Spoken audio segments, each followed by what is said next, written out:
Hit and run ಕೇಸ್ನಡಿ ವಾಹನ ಚಾಲಕರಿಗೆ 10 ವರ್ಷ ಕಠಿಣ ಶಿಕ್ಷೆ ಅಥವಾ 7 ಲಕ್ಷ ರೂಪಾಯಿ ನಷ್ಟ, ಭಾರಿ ಪ್ರಮಾಣದ ದಂಡ ವಿಧಿಸಲು ಮುಂದಾಗಿರುವ ಕೇಂದ್ರ ಸರ್ಕಾರದ ಹೊಸ ಕಾನೂನನ್ನು ವಿರೋಧಿಸಿ ಅಂಕೋಲಾದಲ್ಲಿ ವಿವಿಧ ಸಂಘಟನೆಗಳ ಚಾಲಕ ಹಾಗೂ ಮಾಲಕರು ಬೃಹತ್ ಸಾಂಕೇತಿಕ ಪ್ರತಿಭಟನೆ ನಡೆಸಿ ಸರ್ಕಾರಕ್ಕೆ ಮನವಿ ಸಲ್ಲಿಸಿದರು.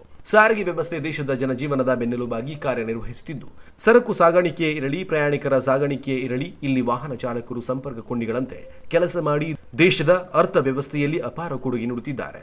ಹೀಗಿದ್ದು ದೇಶದ ಬಹುತೇಕ ವಾಹನ ಚಾಲಕ ಹಾಗೂ ಮಾಲಕರು ದಿನವಿಡೀ ದುಡಿದು ತಮ್ಮ ಸಂಸಾರ ಸರಿಯಾಗಿ ನಿಭಾಯಿಸಲಾಗದ ಹಾಗೂ ಸಾಲ ತೀರಿಸಲಾಗದ ಸಂಕಷ್ಟದಲ್ಲಿಯೇ ಬದುಕು ಸಾಗಿಸುವಂತಾಗಿದೆ. ಅವರ ಈ ಸಂಕಷ್ಟದ ಮೇಲೆ ಬರೆ ಎಳೆಯುವಂತೆ ಕೇಂದ್ರ ಸರ್ಕಾರ ಹಿಟ್ ಅಂಡ್ ರನ್ ಕೇಸ್ನಡಿ ರಸ್ತೆ ಅಪಘಾತಗಳಾದಾಗ ಸ್ಥಳದಿಂದ ಓಡಿ ಹೋಗುವ ಇಲ್ಲವೇ ನಾಪತ್ತೆಯಾಗುವ ವಾಹನ ಚಾಲಕರಿಗೆ 10 ವರ್ಷದ ಕಠಿಣ ಶಿಕ್ಷೆ ಅಥವಾ 7 ಲಕ್ಷ ರೂಪಾಯಿ ನಷ್ಟ ಭರಿಸುವಂತೆ ಭಾರಿ ಪ್ರಮಾಣದ ದಂಡ ವಿಧಿಸುವ ಹೊಸ ಕಾನೂನು ಜಾರಿಗೆ ತರಲು ಮುಂದಾಗಿದೆ ಎಂದು ವಿವಿಧ ಸಂಘಟನೆಯವರು ದೇಶದಾದ್ಯಂತ ತಮ್ಮದೇ ಆದ ರೀತಿಯಲ್ಲಿ ಮುಷ್ಕರ ಪ್ರತಿಭಟನೆ ಹಮ್ಮಿಕೊಂಡು ಹೊಸ ಕಾಯ್ದೆ ಜಾರಿಯಾಗದಂತೆ ತಡೆ ಹಿಡಿಯಬೇಕೆಂದು ಆಗ್ರಹಿಸುತ್ತಿದ್ದಾರೆ. ಇದೇ ಹಿನ್ನೆಲೆಯಲ್ಲಿ ಅಂಕೋಲಾ ತಾಲೂಕಿನಲ್ಲಿಯೂ ವಿವಿಧ ವಾಹನ ಚಾಲಕ ಹಾಗೂ ಮಾಲಕರ ಸಂಘಟನೆಗಳ ಸಂಯುಕ್ತ ಆಶ್ರಯದಲ್ಲಿ ಬೃಹತ್ ಪ್ರತಿಭಟನೆ ಹಮ್ಮಿಕೊಂಡು ತಹಶೀಲ್ದಾರ್ ಅವರ ಮೂಲಕ ಜಿಲ್ಲಾಧಿಕಾರಿಗಳಿಗೆ ಮನವಿ ಸಲ್ಲಿಸಲಾಯಿತು.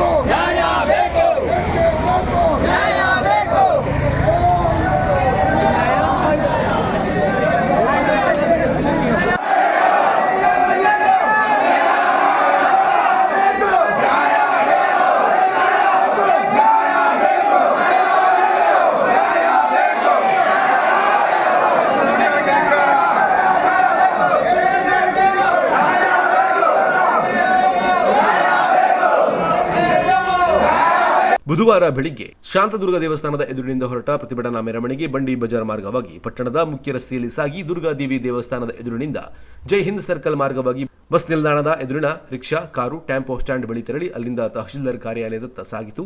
ದಾರಿ ಉದ್ದಕ್ಕೂ ಪ್ರತಿಭಟನಾಕಾರರು ಕೇಂದ್ರ ಸರ್ಕಾರದ ನೀತಿ ವಿರುದ್ಧ ಘೋಷಣೆ ಕೂಗುತ್ತಾ ಹಿಟ್ ಅಂಡ್ ರನ್ ಕೇಸ್ನಲ್ಲಿ ನೂತನ ಕಾಯ್ದೆ ಅನ್ವಯ ಚಾಲಕರಿಗೆ ಕಠಿಣ ಶಿಕ್ಷೆ ಮತ್ತು ದಂಡ ವಿಧಿಸುವ ಕಾನೂನಿಗೆ ತಮ್ಮ ಅಸಮಾಧಾನ ವ್ಯಕ್ತಪಡಿಸಿದರು. ನಂತರ ತಹಶೀಲ್ದಾರ್ ಕಾರ್ಯಾಲಯದ ಹೊರ ಆವರಣದಲ್ಲಿ ಸೇರಿ ಸಾಂಕೇತಿಕ ಪ್ರತಿಭಟನೆ ನಡೆಸಿ ನೂರಾರು ಜನರು ತಹಶೀಲ್ದಾರ್ ಮೂಲಕ ಜಿಲ್ಲಾಧಿಕಾರಿಗಳಿಗೆ ಮನವಿ ಸಲ್ಲಿಸಿದರು.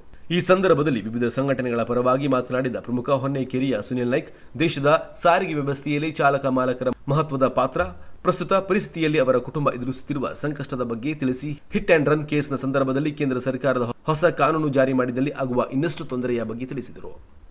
ನಾವ್ಯಾಕೆ ಹೋರಾಟ ಮಾಡ್ತೀವಿ ಅಂತ ಹೇಳಿದ್ರೆ, ಚಾಲಕರು ಹಗಲಿರುಳಿನಂತೆ ಕಷ್ಟಪಟ್ಟು ರಾತ್ರಿಯನ್ನು ನಿದ್ದೆಗೆಟ್ಟು ನಮ್ಮ ಭಾರತ ದೇಶದ ಆರ್ಥಿಕ ವ್ಯವಸ್ಥೆ ಬೆನ್ನೆಲುಬಾಗಿ ಕೆಲಸ ಮಾಡ್ತಿದ್ದಾರೆ.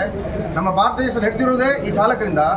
ಹಾಗಾಗಿ ಅವರು ಸಾಮಗ್ರಿ ಸರಕುಗಳನ್ನು ಒಂದು ರಾಜ್ಯದಿಂದ ಮತ್ತೊಂದು ರಾಜ್ಯಕ್ಕೆ ಸಂಪರ್ಕ ಸಾಧಿಸಬೇಕಾದ್ರೆ ನಿದ್ರೆಯನ್ನು ಬಿಟ್ಟು ಆ ಸಮಯದಲ್ಲಿ ಆಕಸ್ಮಿಕವಾಗಿ ಅಪಘಾತಗಳಾಗ್ತದೆ. ಹಿಟ್ ಅಂಡ್ ರನ್ ಪ್ರಕರಣಕ್ಕೆ ನಾವೇನು ವಿರೋಧ ಮಾಡ್ತಿಲ್ಲ. ಇದರ ಕಾರಣ ಏನಂದರೆ, ಹಿಟ್ ಅಂಡ್ ರನ್ ಮಾಡುವಾಗ ಅಲ್ಲಿ ಆಕ್ಸಿಡೆಂಟ್ ಆದಾಗ ಚಾಲಕರನ್ನು ಹೊಡೆದು ಬಡಿದು ಸಾಯಿಸುವಂಥ ಘಟನೆಗಳು ಭಾಳಷ್ಟು ನಡೀತವೆ. ಅಷ್ಟೇ ಅಲ್ಲದೆ ಅವರ ಮೇಲೆ ಏನು 7 ಲಕ್ಷ ದಂಡವನ್ನು ಪಾವತಿಸಬೇಕಂತ ಕಾನೂನು ತಂದಿದ್ದಾರೆ.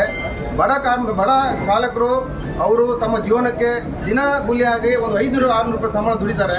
ಅದರಲ್ಲಿ ಅವರಿಗೆ 7 ಲಕ್ಷ ತುಂಬುವುದು ಬಹಳ ಕಷ್ಟಕರ. ಈಗಿನ ಸಮಯದಲ್ಲಿ ಎಲ್ಲ ಆರ್ಥಿಕ ವ್ಯವಸ್ಥೆಯ ಬೆಲೆಗಳು ಏರಿಕೆ ಆದ ಕಾರಣ ಅವರ ಜೀವನ ಮಾಡೋದು ಬಹಳ ಕಷ್ಟ ಆಗಿದೆ. ಆ ದೃಷ್ಟಿಯಿಂದ ಈ ಕಾನೂನು ದೇಶದ ಸಮಗ್ರ ಚಾಲಕರಿಗೆ ಸಂಬಂಧಪಟ್ಟರು ಸಹ ನಾವು ಇಲ್ಲಿ ಬಡ ಚಾಲಕರು ಯಾಕೆ ಹೋರಾಟ ಮಾಡ್ತೀವಿ ಅಂದರೆ, ನಮ್ಮ ಜೀವನ ಕಷ್ಟದಲ್ಲಿದೆ. ಇನ್ನೋರ್ವ ಪ್ರಮುಖ ಮೂಲೆಮನೆ ಗಣಪತಿ ನಾಯಕ ಮಾತನಾಡಿ, ರಸ್ತೆಯಲ್ಲಿ ಆಕಸ್ಮಿಕ ಅಪಘಾತಗಳಾಗುತ್ತಿದ್ದು ಭಾರಿ ವಾಹನ ಮತ್ತಿತರ ಚಾಲಕರ ಕುಟುಂಬಕ್ಕೆ ಜೀವನ ಭದ್ರತೆ ನೀಡುವುದನ್ನು ಬಿಟ್ಟು ಅವರನ್ನ ಮತ್ತಷ್ಟು ಸಂಕಷ್ಟಕ್ಕೆ ದೂಡುವ ಹೊಸ ಕಾನೂನು ಯಾವುದೇ ಕಾರಣಕ್ಕೂ ಜಾರಿಯಾಗಬಾರದು. ಈ ಕುರಿತು ನಮ್ಮ ಮನವಿಯನ್ನ ಕೇಂದ್ರಕ್ಕೆ ತಲುಪಿಸುವಂತೆ ತಿಳಿಸಿದರು. ದೊಡ್ಡ ವೆಹಿಕಲ್ ತಪ್ಪು ಮಾಡ್ತಾರೆ, ಯಾರ್ದು ಕಾರ್ನವ್ರದ್ದು, ರಿಕ್ಷಾದವ್ರದ್ದು, ಲಾರಿ ಅವ್ರದ್ದು ಮಾಡ್ತಾರೆ. ಈ 7 ಲಕ್ಷ ರೂಪಾಯಿ ದಂಡ ಮತ್ತು 10 ವರ್ಷ ಶಿಕ್ಷೆ ಆಗುವಂಥದ್ದಿದೆ. ಇದು ಕಾನೂನಲ್ಲಿ ಎಲ್ಲೂ ಇರಲಿಲ್ಲ, ವಿರೋಧ ಇದೆ. ಬಟ್ ಇದನ್ನ ಒಬ್ಬ ಅಚಾನಕ್ಕಾಗಿ ಆಕ್ಸಿಡೆಂಟ್ ಆದ್ರೂ ಕೂಡ, ಅಚಾನಕ್ಕಾಗಿ ಯಾವುದೋ ಕಾರಣದಿಂದ ಬೇರೆಯವನು ಬಂದು ಹೊಡೆಸತ್ರು ಕೂಡ ಇದು ಲಾರಿ ಡ್ರೈವರಿಗೆ, ದೊಡ್ಡ ವೆಹಿಕಲ್ ಡ್ರೈವರ್ನವರಿಗೆ, ಚಾಲಕರಿಗೆ ದಂಡ ಮಾಡುವಂತದ್ದು ಇದು ಅಪರಾಧ ಅಂತ ಹೇಳ್ತಾರೆ ನನ್ನ ಲೆಕ್ಕದಲ್ಲಿ. ಯಾಕೆಂದ್ರೆ ಇವರನ್ನ ಜನರನ್ನ ಬಲಿಪಶು ಮಾಡುವಂಥದ್ದು, ಡ್ರೈವರ್ಗಳನ್ನ ಬಲಿಪಶು ಮಾಡುವಂಥದ್ದು. ಇವತ್ತು ಎಷ್ಟೋ ಜನ ಡ್ರೈವರ್ಸ್ಗಳು ಯಾವ ತರ ಇದ್ದಾರೆ, ಜೀವನ ಮಾಡ್ತಾ ಇದ್ದಾರೆ ಅಂದ್ರೆ ಜೀವನ ಮಾಡ್ಲಿಕ್ಕೆ ಆಗದೆ, ನಿರ್ವಹಣೆ ಆಗದೆ, ಅವರ ಮನೆಯ ಹೆಣ್ಣು ಮಕ್ಕಳ ಸಮೇತವಾಗಿ ಕೆಲಸ ಕಳಿಸ್ಕೊಡುವಂತ ಪರಿಸ್ಥಿತಿ ನಿರ್ಮಾಣ ಆಗಿದೆ. ಅಂತ ನಿರ್ಮಾಣ ಆದಂತ ಪರಿಸ್ಥಿತಿಯಲ್ಲಿ ಡ್ರೈವರ್ಗಳನ್ನ ಬಚಾವ್ ಮಾಡುವಂಥದ್ದು ಸರ್ಕಾರ, ಕೇಂದ್ರ ಸರ್ಕಾರ ಬಚಾವ್ ಮಾಡಬೇಕಿತ್ತು. ಆದರೆ ಕೇಂದ್ರ ಸರ್ಕಾರ ಡ್ರೈವರ್ಗಳನ್ನ ಹೀರ್ತಾ ಇದೆ ಅನ್ನುವಂಥ ಅಪವಾದನ ನಾನು ಮಾಡ್ತಾ ಇದ್ದೇನೆ. ಹಾಗಾಗಿ ಕೇಂದ್ರ ಸರ್ಕಾರದ ಮಟ್ಟಿಗೆ ತಾವು ಮುಟ್ಟಿಸಬೇಕು, ಇದನ್ನ ಈ ಕಾನೂನನ್ನ ತರಬಾರದು. ತಹಶೀಲ್ದಾರ್ ಅನಂತಶಂಕರ್ ಮನವಿ ಸ್ವೀಕರಿಸಿದ್ರು. ಪಿಎಸ್ಐಗಳಾದ ಉದ್ದಪ್ಪ ದರಪ್ಪನವರ್, ಸುನಿಲ್ ಹಲ್ಲೊಳ್ಳಿ ಮತ್ತು ಸಿಬ್ಬಂದಿಗಳು ಸೂಕ್ತ ಬಂದೋಬಸ್ತ್ ಕರ್ತವ್ಯ ನಿರ್ವಹಿಸಿದ್ರು. ಪ್ರಯಾಣಿಕರ rickshaw, goods rickshaw, car, tempo, tanker, lorry ಹಾಗೂ ಭಾರಿ ವಾಹನ ಸೇರಿ ವಿವಿಧ ಬಗೆಯ ವಾಹನಗಳಿಗೆ ಸಂಬಂಧಿಸಿದ ಅಂಕೋಲಾ ತಾಲೂಕು ಹಾಗೂ ಜಿಲ್ಲೆಯ ಕೆಲ ಸಂಘಟನೆಗಳ ಪದಾಧಿಕಾರಿಗಳು, ಸದಸ್ಯರು, ಪಟ್ಟಣ ಹಾಗೂ ಗ್ರಾಮಾಂತರ ವ್ಯಾಪ್ತಿಯ ನೂರಾರು ವಾಹನ ಚಾಲಕ ಹಾಗೂ ಮಾಲಕರು ಸಾಂಕೇತಿಕ ಪ್ರತಿಭಟನೆಯಲ್ಲಿ ಪಾಲ್ಗೊಂಡು ಅನಿವಾರ್ಯವಾದರೆ ಮುಂದಿನ ದಿನಗಳಲ್ಲಿ ಬೃಹತ್ ಪ್ರತಿಭಟನೆ ಹಮ್ಮಿಕೊಳ್ಳುವಂತಹ ಎಚ್ಚರಿಕೆ ನೀಡಿದರು. ಇದು ಮಿಸ್ಟರ್ ಸೂಪರ್ ಪ್ಲಸ್.